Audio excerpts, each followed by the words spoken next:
Hello and welcome back to Summers and Wellness. Today I decided to talk about one of the vegetables that is the closest to my heart, not only because of the color, but also because it's very good for your heart. It's actually very good for your overall well-being. And with spring just around the corner and everything coming back to life, many people are actually asking, how can I kickstart my body after the winter? How can I add a little more nutrients? And I think beets are the answer, and to be more precise, fermented beets, which we call kvass in Polish. I think Russians call it this as kvass as well. Simply fermented beets, and today I will share my very basic recipe. For this basic recipe, I will give you proportions for a 3.5 liter jar, 3.5 liter or 1 gallon, whatever works for you better. Why? Because I like to make my beets in big batches, even though it doesn't take lots of work to do, and the fermentation is about 1 week. For 4 people family, and if everyone will have a little shot once or twice a day, believe me, 3.5 liters is not really that much. It's not too much, at least. We will have 1 head of garlic.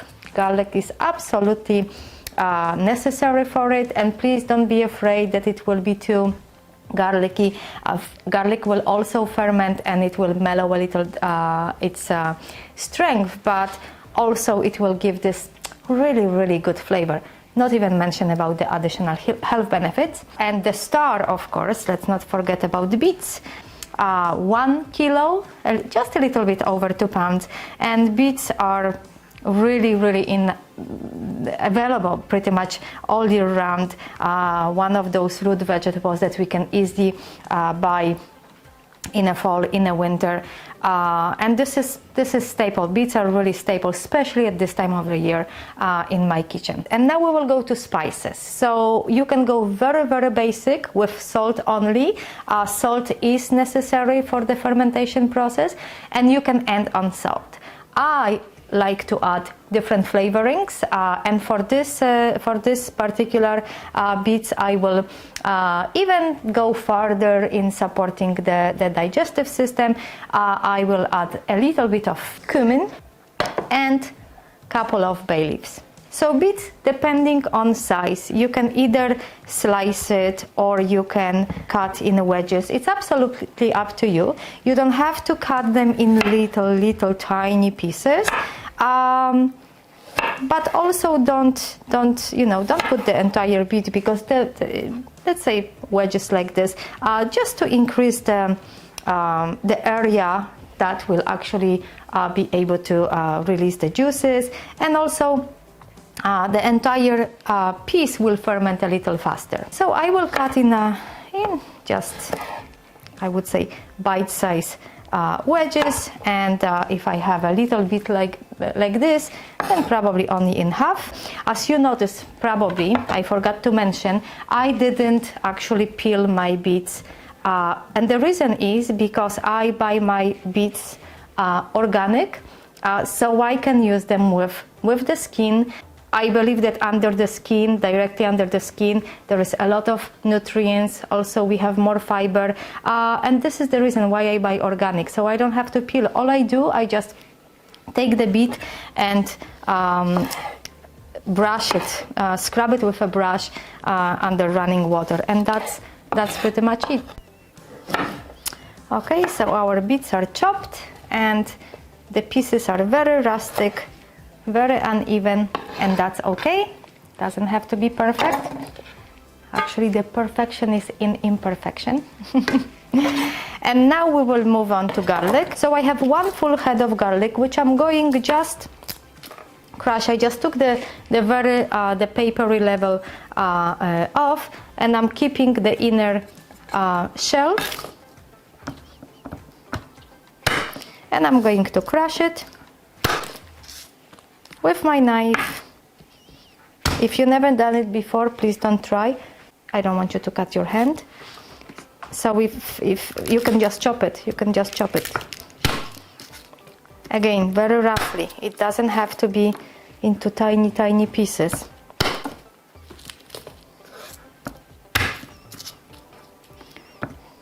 During the fermentation, all the bacteria will definitely go in all the crevices and everything will be fermented. Okay, so now I'm going to bring my jar and I'm going to put probably about half of the garlic.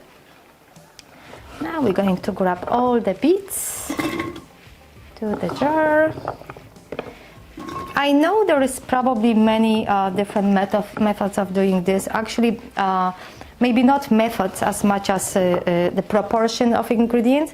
Some people, they would put 1/3 of the amount of beets that I put for a jar like that. But I love my beet juice, the fermented beet juice, to be very intense, and it's almost like, I don't know, like if you can see the color here, see the intensive color, it almost feels like it's a little thicker, which is not, but it gives this impression. Okay, and rest of the garlic just somewhere in between, and that's pretty much it. So what we have to do now, as I said, I will also add to my kvass couple of bay leaves, dry bay leaves. If you have fresh, they are wonderful too. I don't have fresh, and I will add them just to the jar somewhere, so it's it is somewhere on the side, and press it a little with the beets, and a little bit of cumin, about a tablespoon I would say. And what I like to do, I like to just very lightly crush it in my mortar, just to release the aromas. Not into powder, just very lightly. There you go, that's it. But if you are not familiar with cumin, or if you don't like cumin, that's okay, you don't have to add it. As I'm saying, salt is good enough. Later on, you might start playing with spices. You can even start adding different fruits to it. So, but this is quite very basic recipe. Okay, so we have our beets chopped, garlic lightly crushed, 2 bay leaves, and about a tablespoon of cumin seeds. And now last step, we are going to prepare our brine, because without the brine we can't ferment it. So for fermentation, it's really very simple, and it's very easy to remember.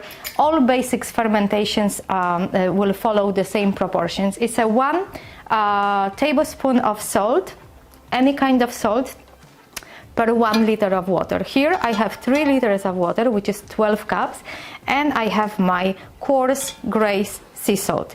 You could use any salt you like, as I mentioned. However, my salt of choice for everything is this. Why? Because it's not refined, and because of that it has about 80 different minerals that are necessary for our body. So I'm not afraid of salt, because I'm using the right salt. So as I said, 3 tablespoons for 3 liters of water. I have just filtered water. Okay, so now I will just stir it very nicely until the salt is roughly dissolved, almost all of it. Okay, so let's just pour it here.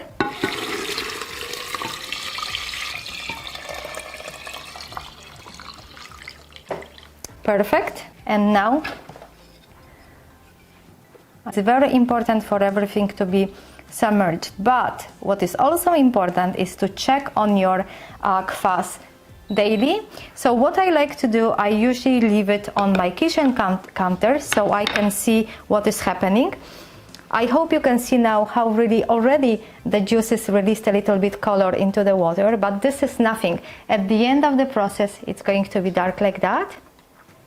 So rich of vitamins, minerals, all the beneficial bacteria. So what I will do, I will end it for now, but I will every day just pop here to show you the progress and to give you some tips how to prevent any spoilage, so you don't have to worry of throwing away all this goodness. And in about 1 week you can have all the benefits, and you can share it with your loved ones, and you can be sure that your immune system will thank you. All right, so let's check our kvass after about 24 hours of fermenting. I left it on the kitchen counter in room temperature.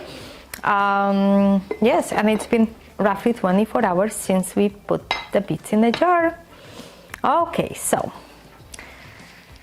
as you can see, some of the beets and garlic came to the surface, but that's okay. That's why we keep checking every day. But we also can see the foam around, which is a sign of fermentation.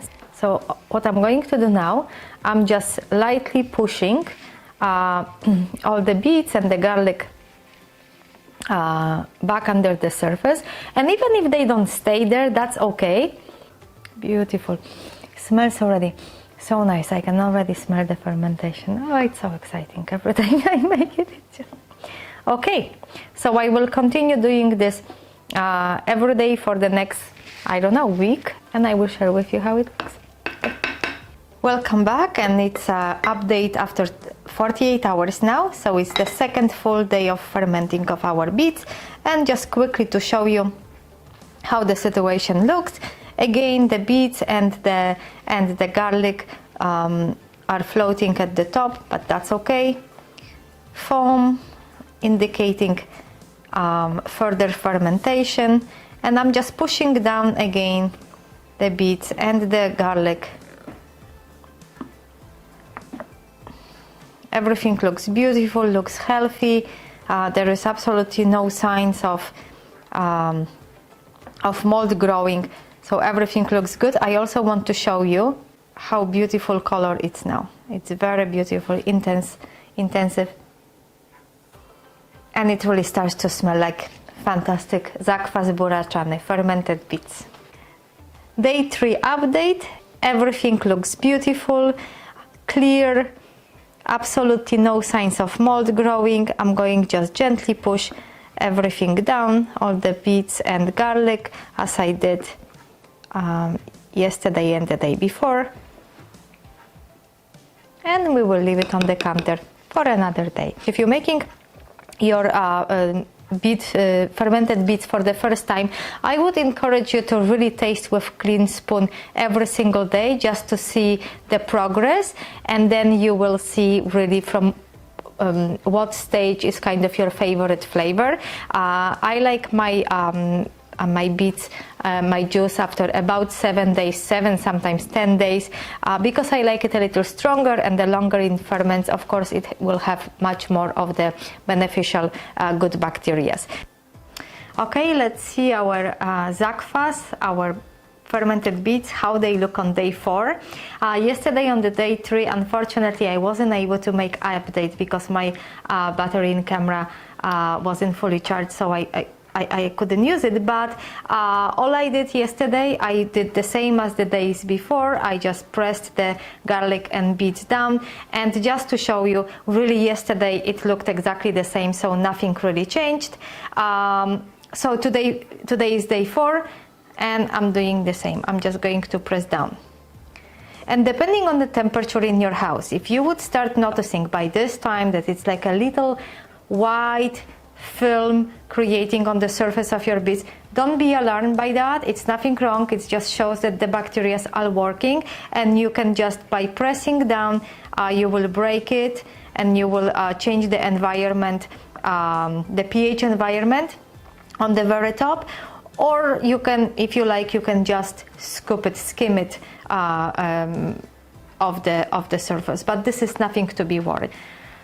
Okay, so we have day 5 update on our zakwas, zakwas buraczany, which is fermented beet. And I checked my beets earlier today, and I'm pretty sure they are ready. So 5 days it took for us to make beautiful probiotic drink, so rich in those healthy bacteria, but not only, full of minerals, full of vitamins. Only 5 days, and really how much work it really required from us to chop the beets and then every day, literally 30 seconds of pushing it down. So yes, it is good, it's beautiful. I hope you can see now this absolutely beautiful color, and it's time to bottle our liquid. So what I'm going to do, because since now on I'm going to move the juice to refrigerator, and it will continue fermenting, but very, very slowly. I like the flavor now. I'm very satisfied with what I have.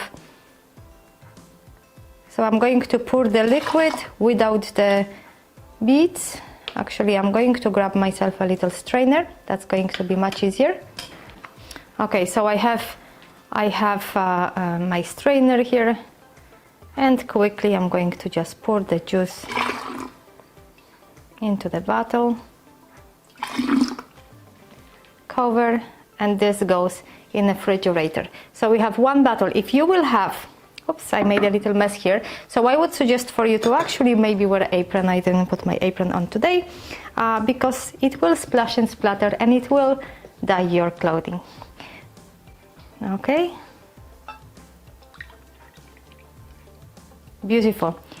2 shots like this a day to your health. Cheers, and I hope to see you next time.